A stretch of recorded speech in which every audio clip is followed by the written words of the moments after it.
ബ്രിട്ടനിൽ labour party നേതാവ് anti ബെൻഹം പുതിയ പ്രധാനമന്ത്രിയായി നിയമിതനായി. ചാൾസ് രാജാവ് ആന്റി ബെൻഹമിനെ സർക്കാർ രൂപീകരിക്കാൻ ക്ഷണിച്ചു. ഈ മാസം 18-നാണ് മുൻ പ്രധാനമന്ത്രി കെയർ സ്റ്റാമർ രാജിവെച്ചത്. 10 വർഷത്തിനിടെ ബ്രിട്ടനിൽ ചുമതല ഏൽക്കുന്ന 7ാമത്തെ പ്രധാനമന്ത്രിയാണ് ആന്റി ബെൻഹം. ചാൾസ് രാജാവ് മന്ത്രിസഭ രൂപീകരിക്കാൻ ക്ഷണിച്ചതായി അറിയിച്ചുകൊണ്ടാണ് ആന്റി ബെൻഹം പ്രധാനമന്ത്രിയായതിനു ശേഷം ആദ്യമായി ബ്രിട്ടീഷ് ജനതയെ അഭിസംബോധന ചെയ്തത്. വെള്ളിയാഴ്ച നടന്ന ലേബർ പാർട്ടി യോഗത്തിലാണ് ആന്റി ബെൻഹാമിനെ നേതാവായി തെരഞ്ഞെടുത്തത്. തുടർന്ന് കാവൽ പ്രധാനമന്ത്രിയായിരുന്ന കെയർ സ്റ്റാമർ രാജിവെക്കുകയായിരുന്നു.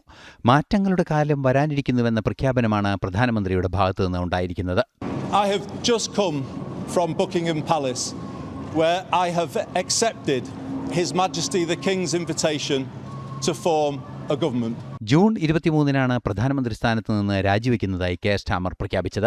കെയർ സ്റ്റാമറെ മാറ്റണമെന്ന് ശക്തമായി ആവശ്യപ്പെട്ട നേതാവ് കൂടിയാണ് ആന്റി ബെൻഹാം എന്നതും പ്രത്യേകം പരാമർശിക്കേണ്ടതാണ്. 10 വർഷത്തിനിടെ 7ാമത്തെ പ്രധാനമന്ത്രിയാണ് ബ്രിട്ടനിൽ അധികാരമേൽക്കുന്നത്. ഇന്റർനാഷണൽ ഡെസ്ക്, ജനം.